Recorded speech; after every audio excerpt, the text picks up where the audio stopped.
Uh, well, I think it's part of it. I've never had migraines, but I haven't had a full blown in my entire life. But I know I've been around Morgan. She has them, and my sister had them. So I know I haven't had a 10. I probably had like a 6 to 7. But I've never had them, and then I've had them. I probably had maybe a handful, half a dozen in the last 3 months. I think it has something to do with you know the whatever the solar energy, solar flares, Yeah, photonic yeah, light. So I've heard that it's some level of resistance, uh, and then it's not some level. Then it's not resistance, but and then I've heard that it's both, which makes no sense to me. But that's how everything is, right? I mean, it's both. So I don't know. yeah, man. It is. You're right. It does seem to coincide with when people start posting that the energies hitting the planet are pretty heavy. Yeah, I seem to do what they call pre-wave, which is interesting. I seem to get the headaches a day or two before yeah, the like big a hit, sun. which is, yeah, The only thing I know is like because I mean I've had other physical uh, symptoms, ascension symptoms, whatever you want to call them, and I've noticed that because what happens to me, you see how my head's all red up here. I usually get yeah, it in the third eye, but now it's moved up, and what happens is when there's a lot coming through, um, it's it to me it's dehydration mostly, and of course some of it I mm, think is releasing toxicity. But Morgan just sent me a note, said you look like Keith Urban, and I noticed you did a video a couple days ago singing a Keith Urban song. Uh, but I noticed that because I juice quite a bit, like 3/4 of my diet is organic juice, and but I notice if I'm juicing, uh, because there'll be days I might skip, might go 2 3 days I won't do it. But if I drink a lot of water, coconut water and juice, the physical stuff seems not to be near as severe. So, but yeah, I think there's a lot of people out there that are having headaches, migraines, and they do correlate with these waves, yeah, which man. seem to be happening every day now. Yeah, they haven't let up, have they? Mm-mm. It's it's interesting. I think I'm dehydrated too. The problem is I got a prostate issue, so the more that I drink, the more I have to go to the bathroom and urinate, and that gets just to be a that can hijack your day pretty quickly. So Uh, when I juice a lot, I mean, I drink a lot of fluid with the juice and water and coconut water, and so there's times I have to get up in the night, 1 or 2 times, but not once I, did, I would say like 3 4 months of juicing. Uh, there's a lot of stuff that I feel like I guess got repaired or assisted in getting repaired, and I don't know. To me, that kind of helped because I'm 60 years old, so I mean I haven't had big problems with the prostate, but I definitely have noticed uh, a change in my functioning uh, in terms of that. So I don't know. I don't have the answer for you, but I don't know. But definitely the dehydration I think is a big deal. Uh, so yeah, man. but other than that, I mean, it's been what 6 months, maybe 4 months since we talked, and Yeah, something like that. yeah.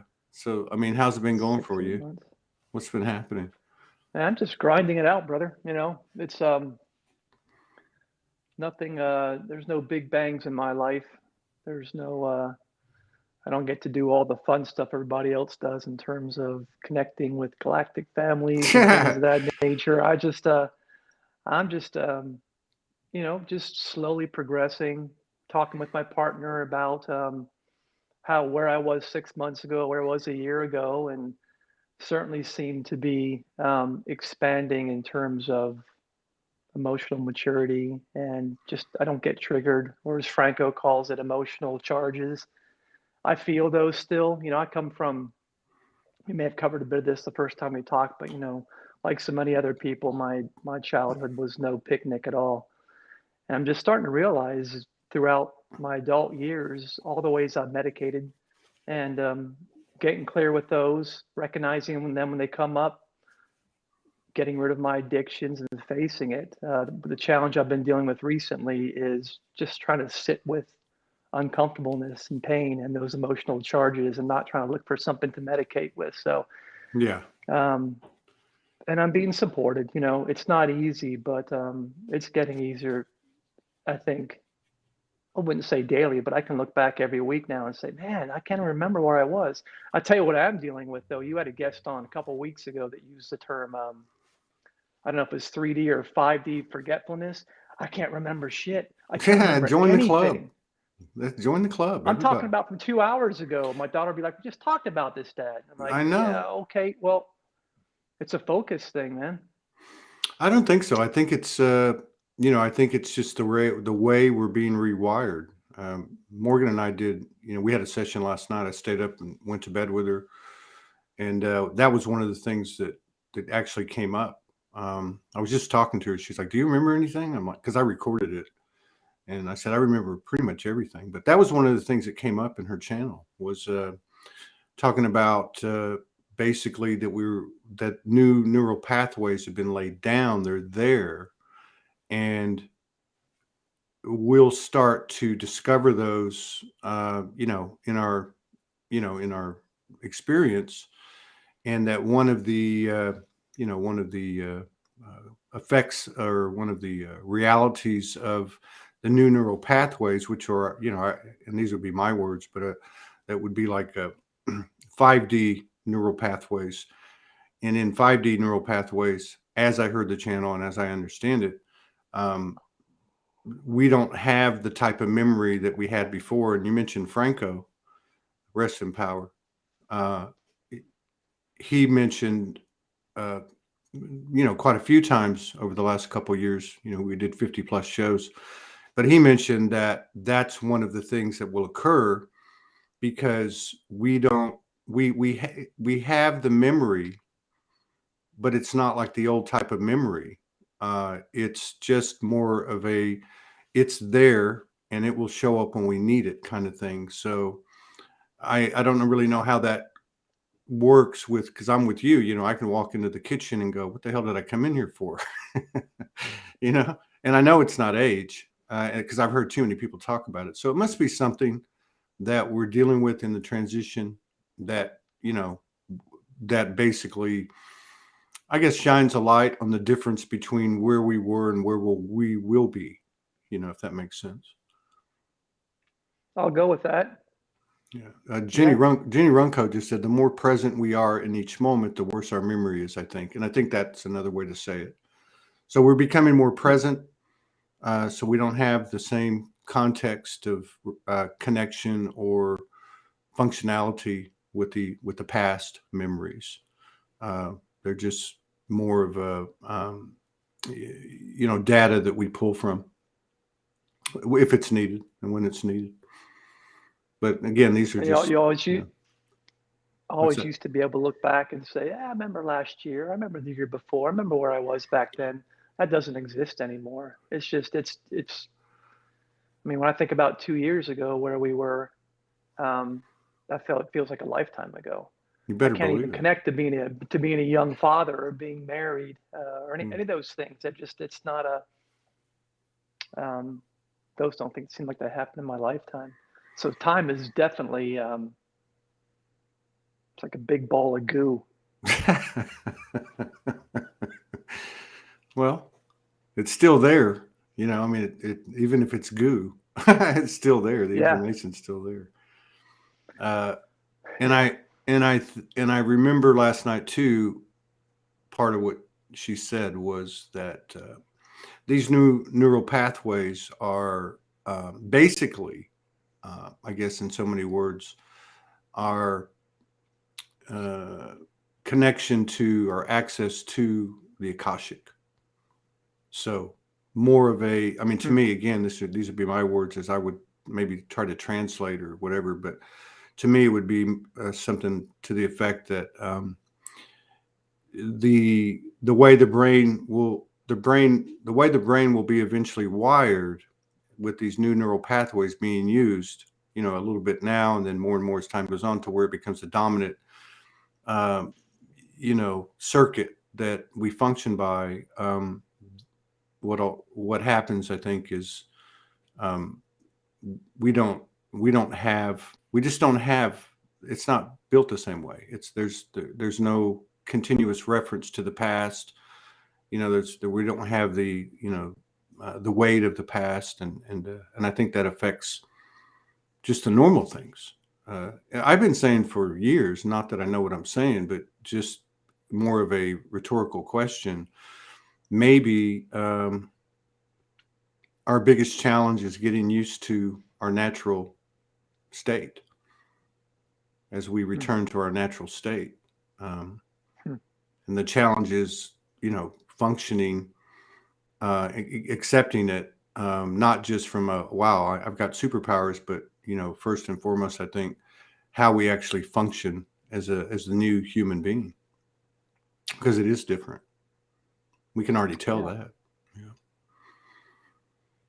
So that's what's so helpful. you talked about this incredible connection you have with your partner, and the role that they had in your life, and you just referenced it as well.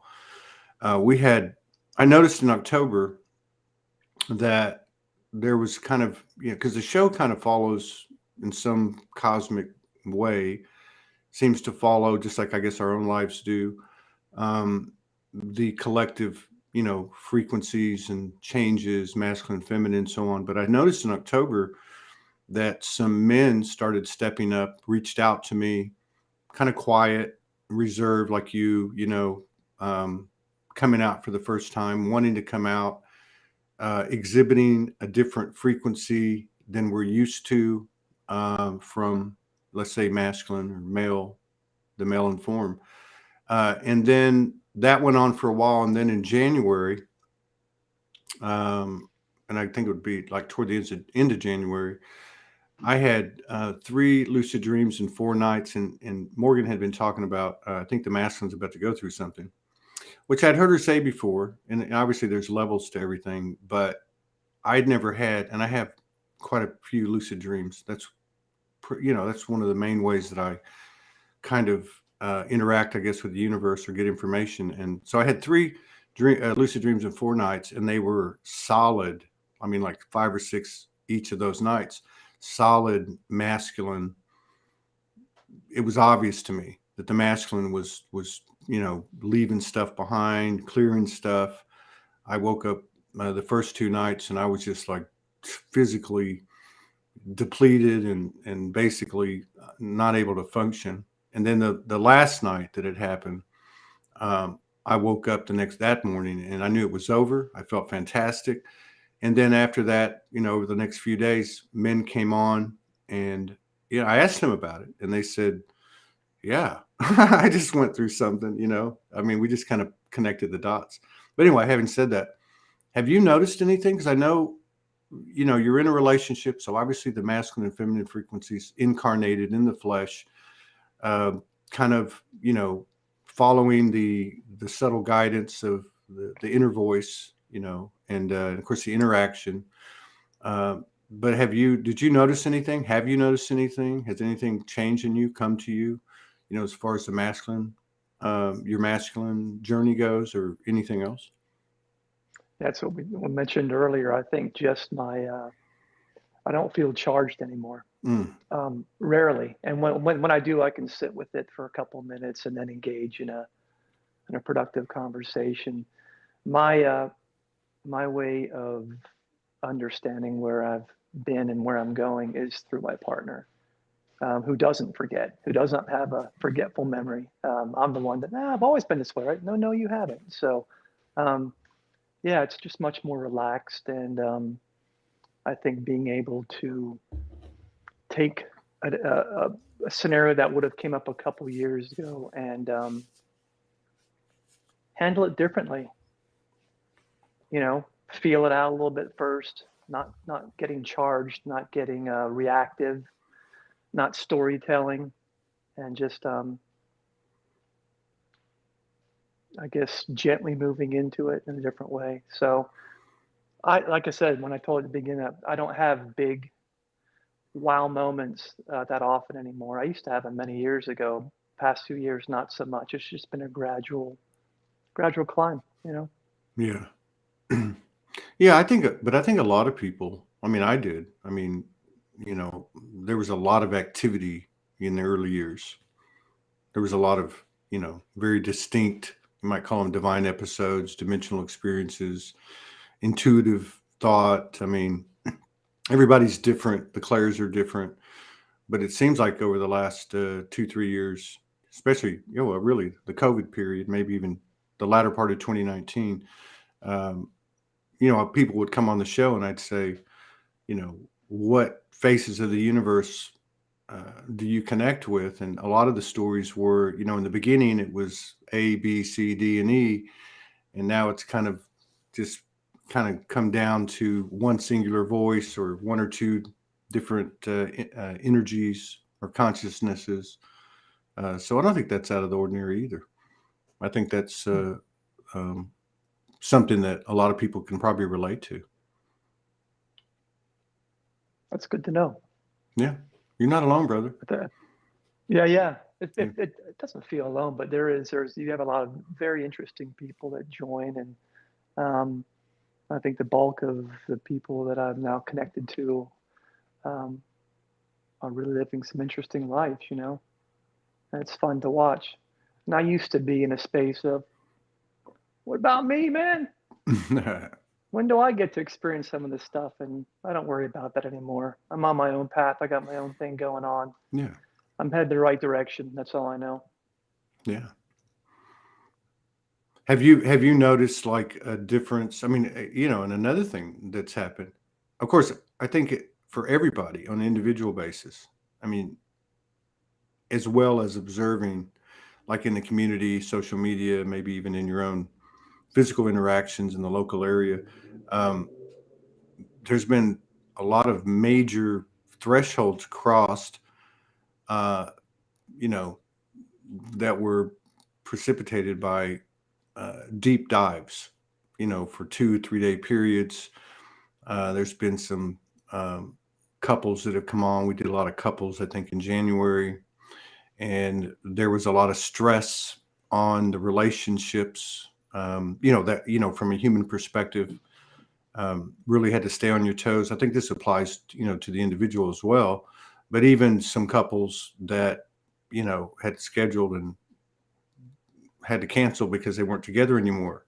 Some of them haven't been together a long time. So there's been a lot of stuff going on, in respect to we can't take anything with us that's, rooted in duality, especially leading up to the end of this gateway, which is the 22nd of February. It seems to be a really big date. People have been talking about it for, to my mind, 3 or 4 years easy. So it seems like it's a really big date, 22 to 2022. And we're right there on the cusp of it. I'm excited about it. We'll see, right? Yeah. Yeah. You still got to stay on your toes and think quick on your feet. And like you said, I think, just put too huh? I put too much pressure on myself with these dates. When these dates come up, I'm like, all right, maybe this will be the date that I'll see something significant. And Yeah. No, I understand. but it's yeah, man, but it's all good. I mean, I'm always interested in seeing what my brothers and sisters are up to, and this has become family for me. My beliefs are very much aligned with this community, and not so much with my old world. So it's a it's a good place to be. What's funny, Eckhart Tolle used to say, I can't remember what he said, something about this no man's land you occupy. You got one foot in the old world and one foot in the new world, but it's this kind of gray area, and I think I've been there for a very long time. But it's what I'm supposed to do. For a long time, I'd have a bit of envy seeing everybody moving to Costa Rica and doing yoga for a living and opening up retreats, and um, and it's I'm in a space now where I celebrate that in other people, and just keep pushing at what I need to do for myself. And as you know, so music's my big deal. I've had about, I don't know, 15, 20 beautiful songs written for quite some time and no lyrics. I've got the vocal melodies done, I've got the music Really? done, and I Wow. realized that the old world lyrics that I've been writing for most of my after hours music career don't resonate anymore. So Yeah. what's there to sing about? It's about consciousness, it's about new ways, and I'm struggling to get that stuff out in a piece of paper, you know. Well, one of the things that's happening, or I guess people are talking about it. I can say for myself, I don't. I mean, I play the guitar, but I don't ever play it. Um, I stopped playing for like 8 years, and then somebody gave me one a couple of years ago, and I just try to pick it up, and it's like what you're saying. It's like I can't go there anymore. But I still, I write first and then do like soul speaking, which isn't singing, it's not rapping, it's just something in between. But I really hadn't done anything, not consistently, for about 3 years. And about 3 or 4 weeks ago, it started to open up, and as an artist, I mean, you can't force anything. You have to find that inspiration, and then you just start rolling with it. And but having said that, the connection to what's happening to us physically, mentally, emotionally, spiritually, energetically, etherically, etc., is being some of the evidence is being characterized by a new creativity that has a better blend of the feminine and the masculine. So about 3 weeks ago, I noticed that I started to feel it, and I started writing again.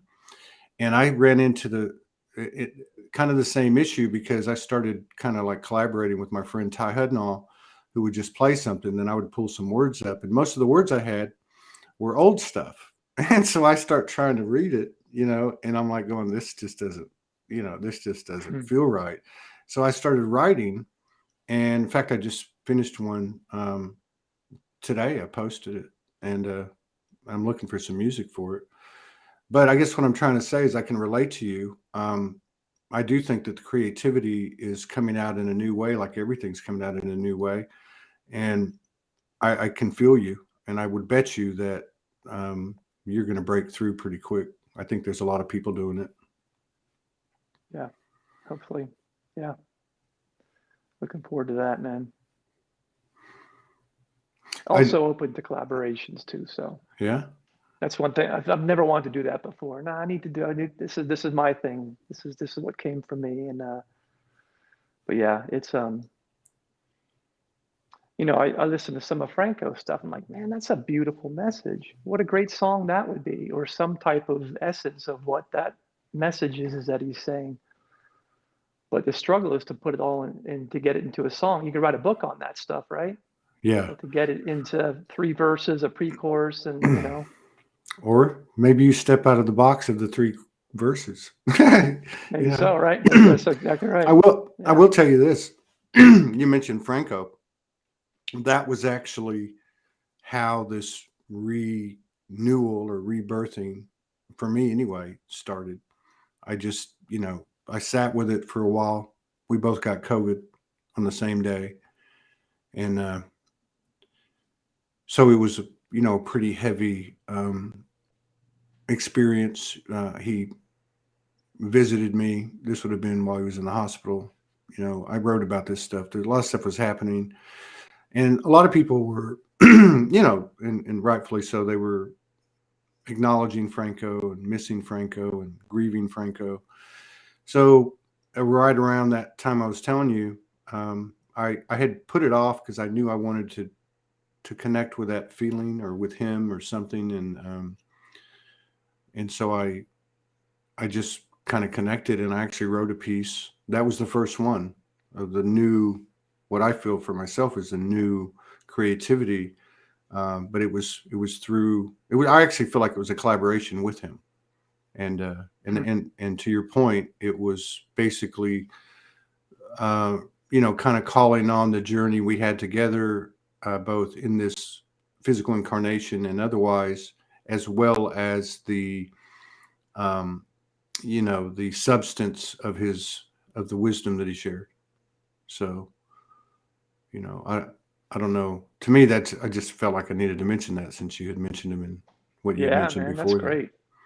Yeah. Yeah. But I think collaboration is part of the new creativity. I really do. I feel like and I also feel like that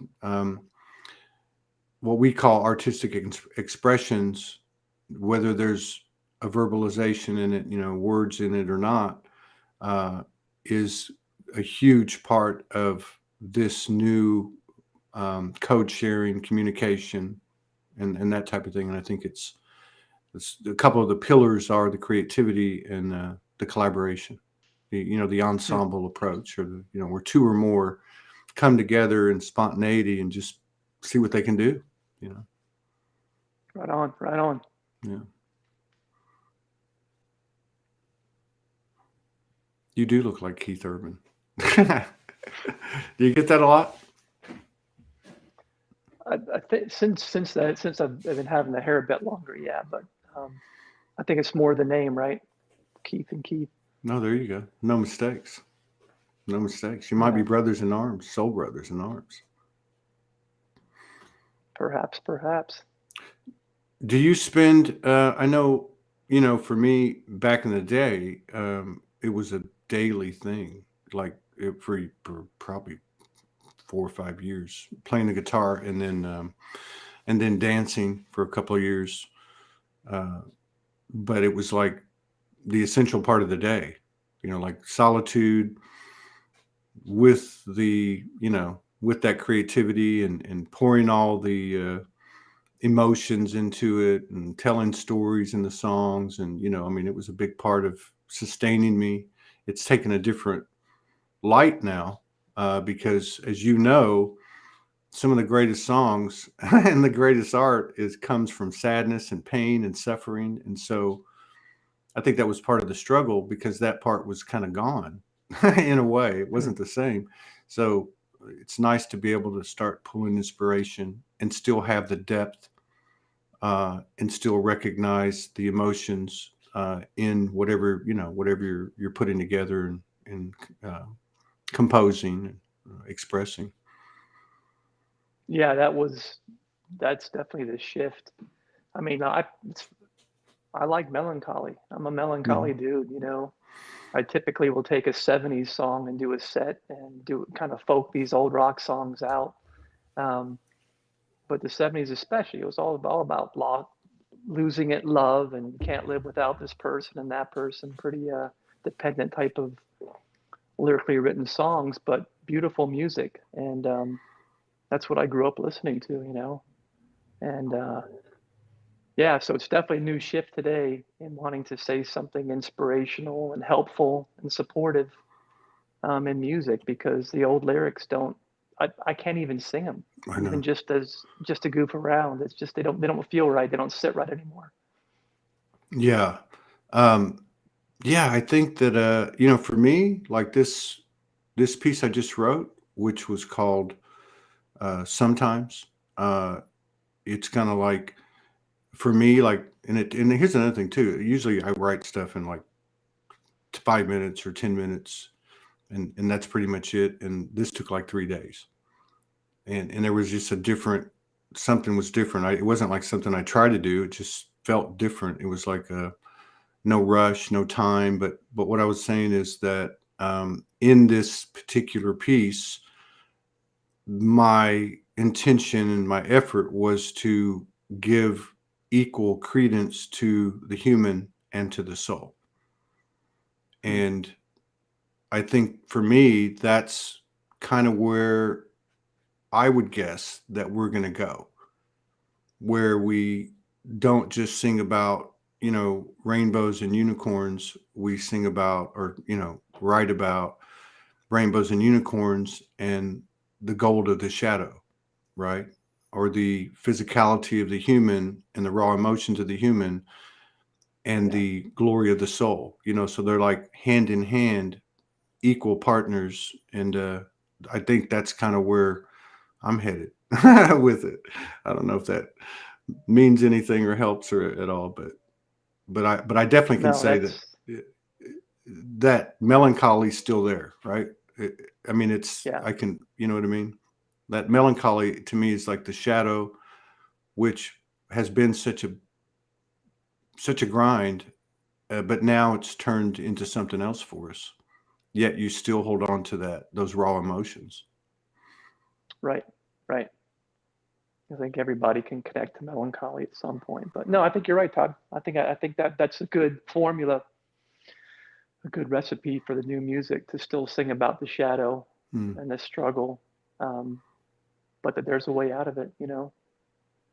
And we're being assisted and supported during this time with that. And a lot of our brothers sisters are leading the way, so that's pretty fantastic celebration. So how often do you play every day? How often do you go into the You know, well? I work been working from home for 15 years now, so I do sales, technology sales during the day. So um, because of my ADHD, if I should call it that, I pick up the guitar for 10 minutes and then put it back down, go back, hop online, do some calls, grab my guitar again, pick it up for 5 minutes, and I have to force myself to sit there for a half hour, 45 minutes, typically at night on the weekend, um, to get a good sense of a musical, energetic day for myself. Otherwise, I'm just fiddling around a little bit. Uh, but it is at least the direction's changing more to keep revisiting my original stuff because that's what's starting to call to me much more than trying to take a song everybody knows and do my spin on it. It's not feeding me anymore. So, but yeah, I have a lot of time to work on it. I just don't do it like I should. Well, you do what you can. I do what I Yeah, can. you do what That's you it. can. I ran into years ago. I ran into a really accomplished guitar player. I'm talking like pretty much on the Eddie Van Halen level. And I was talking to him, and he said, I said, because I've only been playing really at the time like a couple of years, and he said, 22 minutes a day. That's all I do is 22 minutes a day. And somebody had told him that, and he was just explaining to me the science of it all, But so I don't know. Sometimes less is more. Sometimes Yeah. it's Yeah. it goes further, goes further. But and I didn't follow up on that a while ago. Like with yourself and with the couples, did you have moments of letting go of things, stepping through your fears, stepping into new territory, unknown territory, letting go of the old parts of you or your partner, or vice versa, or other people? Have you been going through that? Yeah. Every bit of it. Yeah. Yeah, and I've had help. I get some therapy. I might be looking at something called EMDR here shortly. But I've got you know, very strong feminine partner that doesn't put up with much bullshit. But she has a very different outlook on the world than I do, and that's typically Hmm. where our conflict comes in. We um, we don't discuss the world events the way I'd like to because, as I said, we have different views on them. But we've learned to kind of respect each other's position, focus on the components of our relationship that are incredibly healthy and unique, very childlike. We both have rough childhoods, and Hmm. we're kids together a lot of the time. The voices we use, crawling on the floor, we're very playful. Um, we can have some really deep spiritual conversations, and we're both artists. She's a phenomenal photographer, and Hmm. um, just a good human. So we've been growing in the ways, but we've also been, kind of avoiding those areas that typically cause conflict. So I don't know where that's going to go. I really don't. Um, We'll Do see. you feel like that the external, specifically let's say the global program presentations, be it COVID or mask or whatever, money or whatever, uh, do you feel like that's and that I guess these are the types of things that you just don't talk about, not in a bad way. I mean, from what you're saying, just you just don't go there because you agree to disagree or something like that. But do you feel like that those things are distractions to you individually and or as a couple? Individually, yes. As a couple, definitely. Yeah. Definitely. I mean, these are things I think you would want to talk about your partner with. And when there's different belief systems and different avenues that you get your information and what you trust, when those don't align, those can be tough conversations. And I've learned over the last year or so that I can't blurt things out anymore. Did you Mm. see this? Look at this. Because I get a response back of, what source are you looking at? And I'm like, okay, it's not one of your sources. I know that much. So, um, yeah, look, it's real. It's real, man. It's definitely a challenge in the relationship. And I don't know how to. I think I've just thought for some time now that, things will change. The news will come out. They'll see, but doesn't seem to be the case.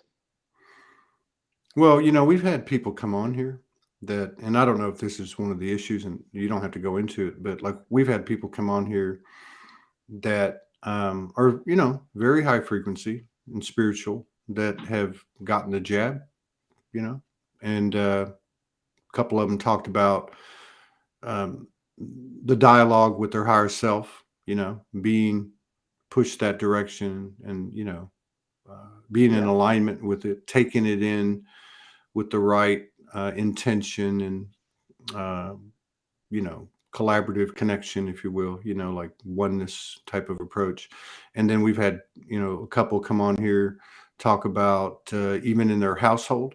I remember one specifically that, you know, the husband got the jab, the wife didn't get the jab, the kids aren't getting the jab. I mean, it was like they were having to, it was actually pretty extraordinary. It was a few months ago, and she was just explaining that at the base of it was a an acceptance and allowance of the others without any interference, staying in their own lane, even being in the situation, household, or connection or relationship that they were in, and the value of being able to do that, and actually growing from it. So, these relationships, of course, any relationship that's, something that's a very close circle. I mean, obviously, these are the spaces that we can really, well, that we have the opportunity to gain the most from, because things alter there, and then our perspective, of course, falls in line with it. Yeah, it's a yeah. it's a lot of a lot of stuff out there. Uh, I think we've had moments in the past that the world conflict has come to a point where I felt it was going to break us. I really did. Um, and we stuck it out, and what doesn't break you makes you stronger in a way. So it's an interesting thing to spend your waking day with, that, man, on so many levels, we're a fantastic match and we're really great partners. And this love is something I've never experienced before. And it's just so, when it's good, it's good. And here's what she says: when it's good, it's grand. But when we're in conflict, typically over something like that, or an emotional charge of mine, it becomes a haunted house, man. We got a big old 3-story home here, and we can't get we can't get far enough away from each other when those moments come. It's heavy. So our energetic connection is I can walk in the door and be feeling a certain way, and she can be up in her office, and she can feel there's something shifted in this house. Something happened with him. He's, I've had a lot of challenges this past year, especially uh, with my father passing and the family dynamics around that. Not being able to, my availability to see my father last year was limited because of the choice that I made for me and what my family made. And those were some heavy, heavy days, and I came into the home quite a bit, just broken, and she can feel that. I know it's tough for us. We've always wondered about that. We can be on a wonderful high together and really just vibing and laughing and playful and singing and dancing around the house. And then something comes up and it just turns into this darkness. It's pretty heavy. Yeah, I've been there. We've been there, Morgan and I, many, many, many times. And Hmm. just a couple of things I remember early on, like even before she ever came over. So, we just did it like this for 17 months. And she said, sometimes it's you, sometimes it's me, and sometimes it's just the energy. And that's kind of evolved into, well, first of all, I think one of the things that's coming out with what you're saying, and this could be applied to relationship, to yourself, to anything, is regardless of what the hell's going on, you can always return to love. And that's something that's doable. Um, Hmm. and I believe, that's, I can only speak for our relationship, but that's something that's every time it's almost like now, if anything happens, we know already, regardless of how we feel, that when we get to the other side of this, there's going to be, an expansion, but the work has to be done, which is, internal and not externalizing um, on the other. But I think too, like even last night in that channel that she pulled through, that was talked about both in terms of our personal relationship, but also to the collective. And that was that the power of love, no bullshit, no cliche, is the most powerful thing there is.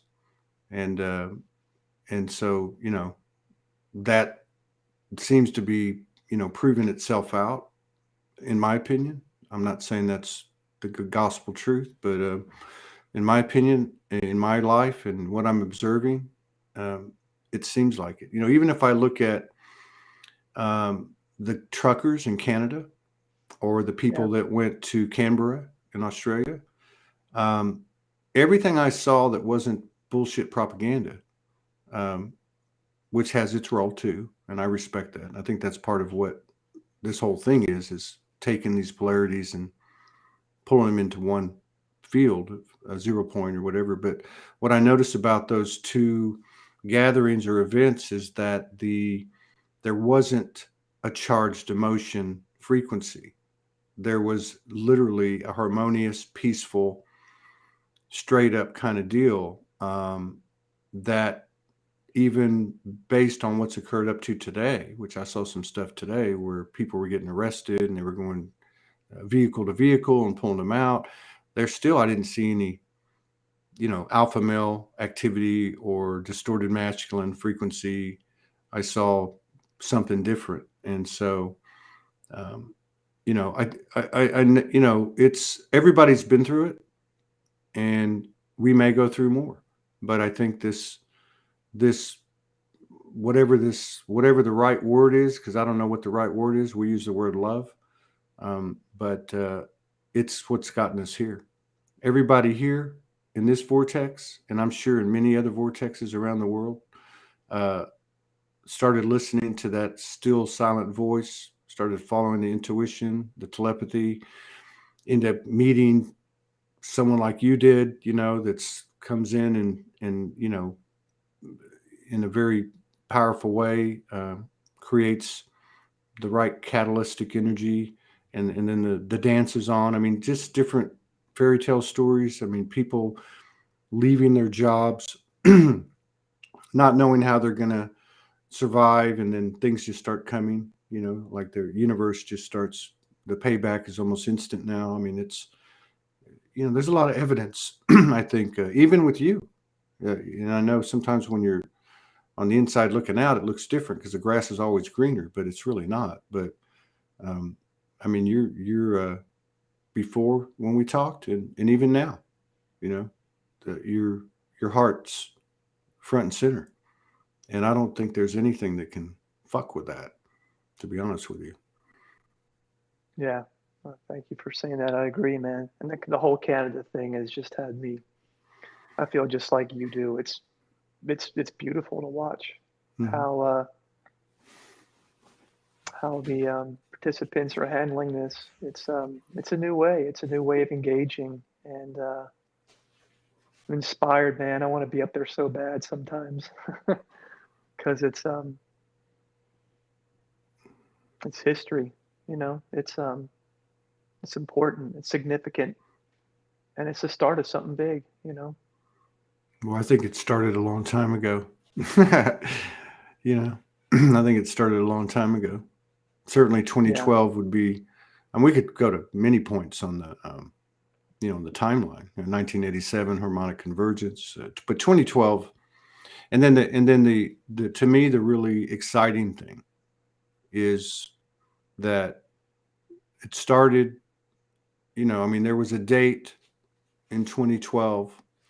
I think what would be December 21 or December 21, 2012. So you got a 12, 21, 2012, and then the bookend is this year.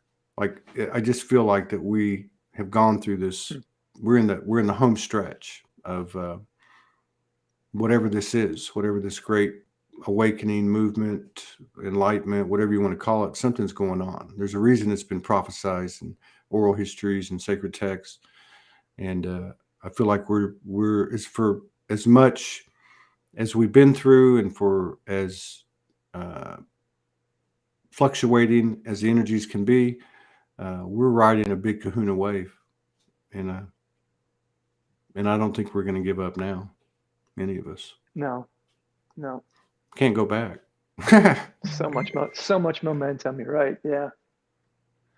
Todd, you said something. I wanted to ask you about something. I caught a little bit of a show a couple weeks ago, and you were talking about a former show. I think you mentioned. I don't know if it was a tribe, but you heard about what the gist of what I got it is just a new community, a new way of being community and living, which probably wasn't new. It was probably old and ancient, but people would wake up, the Hmm. families, the community would wake up, Yeah, they would eat, the men would go hunting, I guess.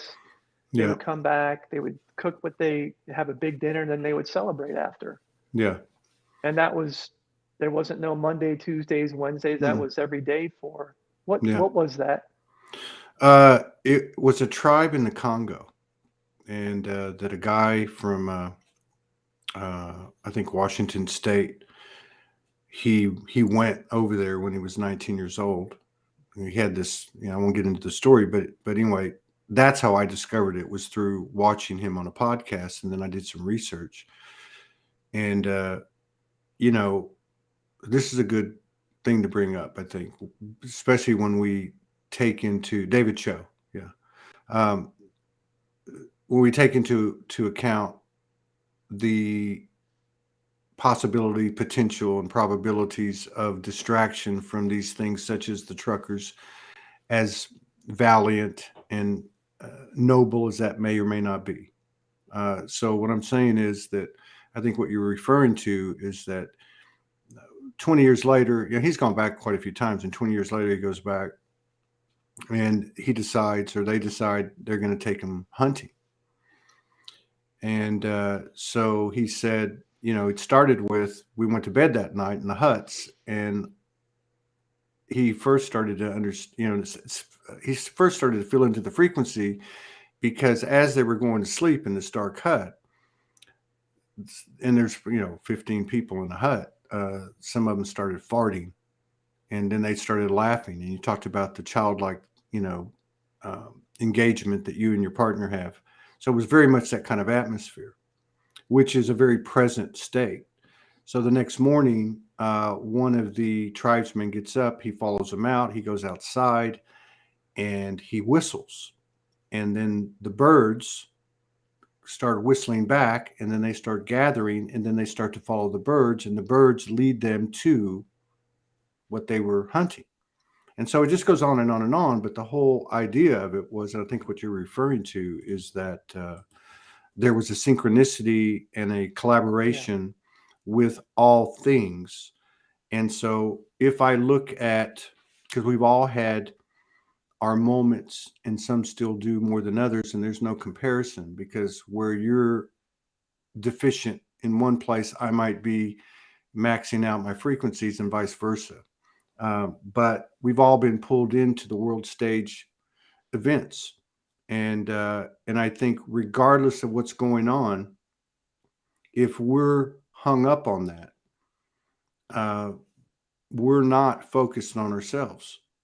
And what's going on out there, if it has an overriding influence on our own personal focus and development and presence, then it's a deterrent, it's a distraction, no matter how right we think we are or how wrong we think someone else is. So I think to me that was the value of that story.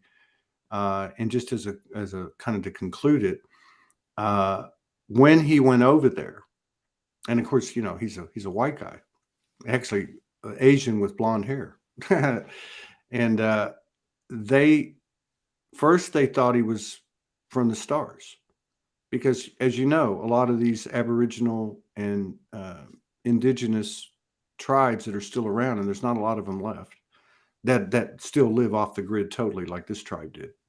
Um, they have oral histories that have been passed down for ages that talk about the star people.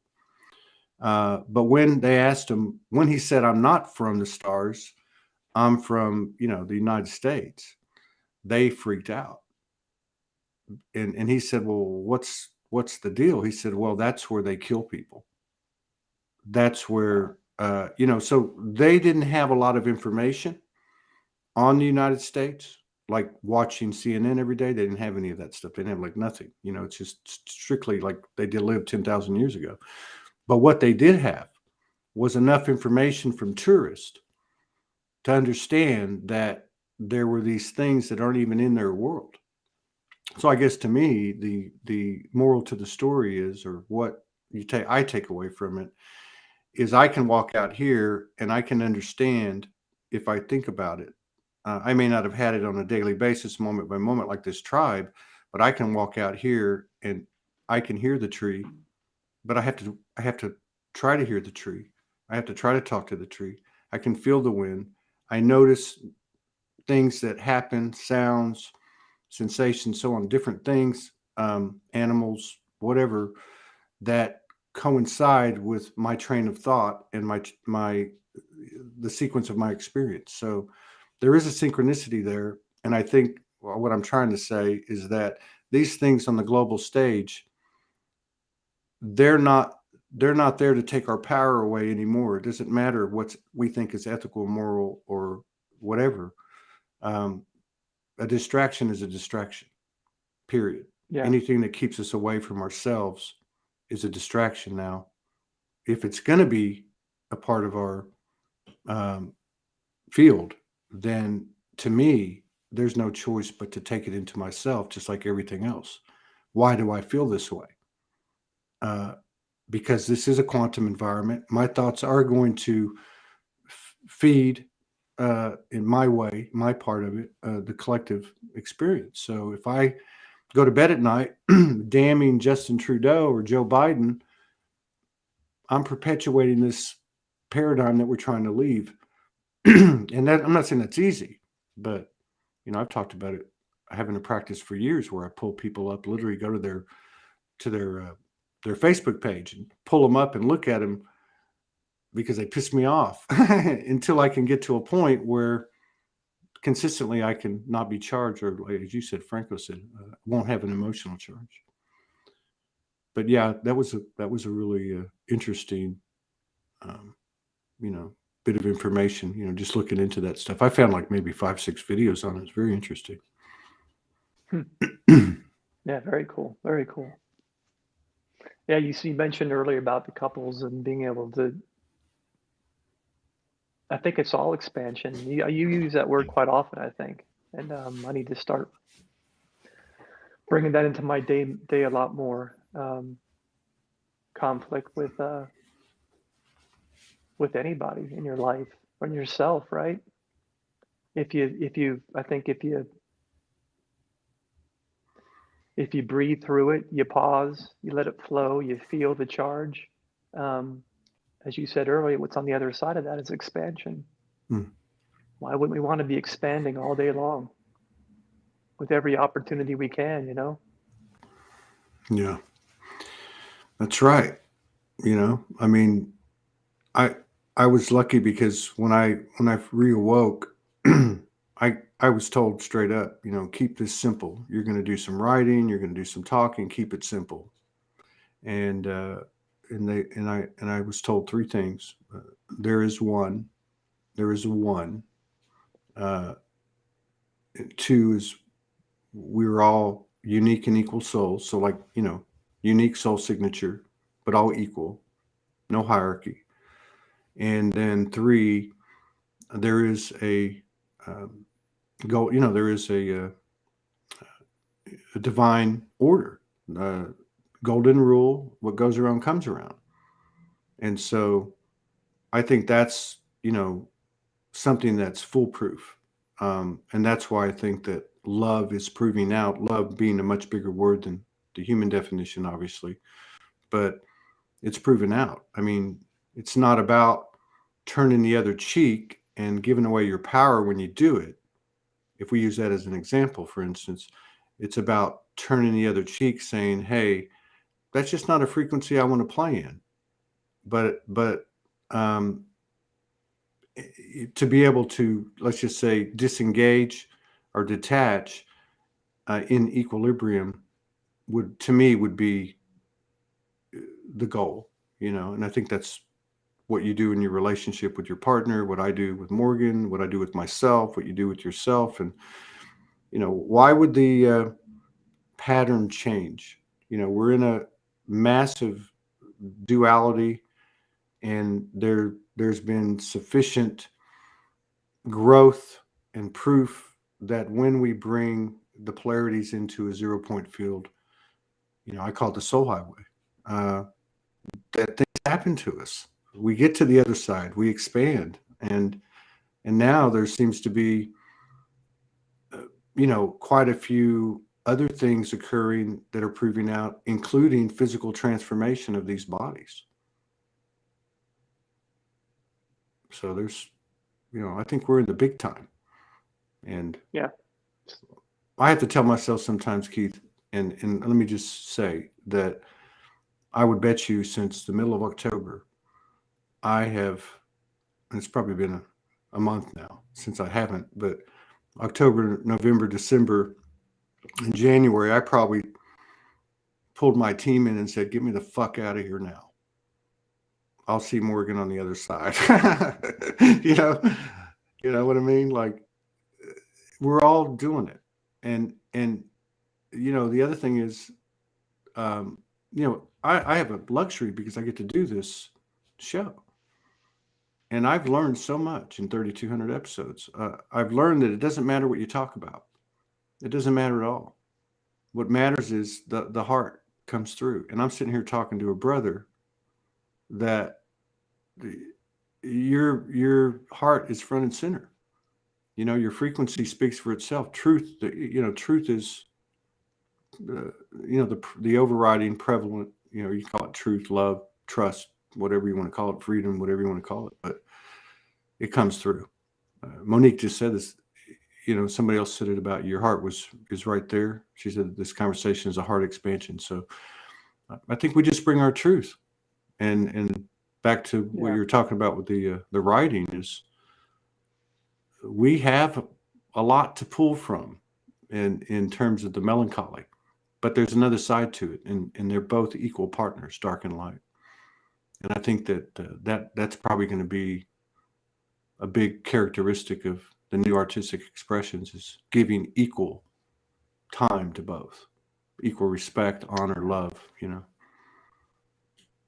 and collaboration. Because that's how you'll expand, right? That's how we expand. That's beautiful, man. That really is. You're I beautiful. appreciate that because thank you, man. You are. Dude, And thank you for sharing about there's days that you wanna just, I don't know what the term is. It doesn't sound, check you wanna out. go on to your next Check adventure out. because Yeah. I get that quite a bit myself. But yeah, listen, brother, my the migraine's about at a 7 right now. So Okay. I want to thank you for first Dude. off just keeping the things going. My right eye, I can tell my right eyelid swells. It's always the right side of my head. So my right eye is just closing. But I wanted to attempt trying to sing something just a cappella for you really quick. I heard this beautiful soul sister a few years ago at the end of a plant medicine ceremony. We were all just sharing, and she started singing this, and I had to grab her afterwards, and I said, "Sing that to me again, please. I wanna hear it." And I can't remember the tribe or the term it comes from, but it's very short. I just want to do 3 short rounds because for me, this is what I need to hear sometimes during my day, and perhaps somebody else will. But it goes like this.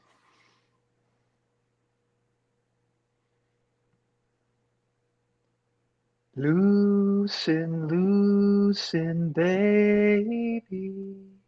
You don't have to carry the weight of the world in your muscles and bones. Let go, let go, let go. Loosen, loosen, baby. You don't have to carry the weight of the world in your muscles and bones. Let go, let go, let go. Let go, let go, let go.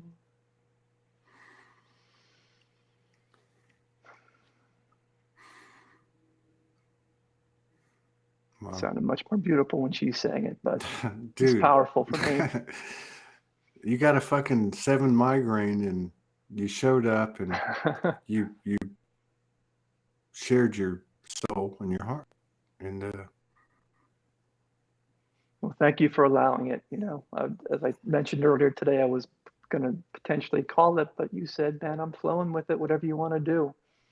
I'm glad we connected. it's good seeing My heart you. is expanded. You too, brother. Yeah. I love you, man. And I wish you the best, you and your partner, and just keep hanging in there. I'm not one to give anyone advice, but returning to love seems to be the only thing I can. I just keep it simple, but you're doing it. And we really appreciate you sharing with us. That was beautiful. You're beautiful. So thank you, brother. Thank you, beautiful brother. you take care. You too. All right. Bye-bye.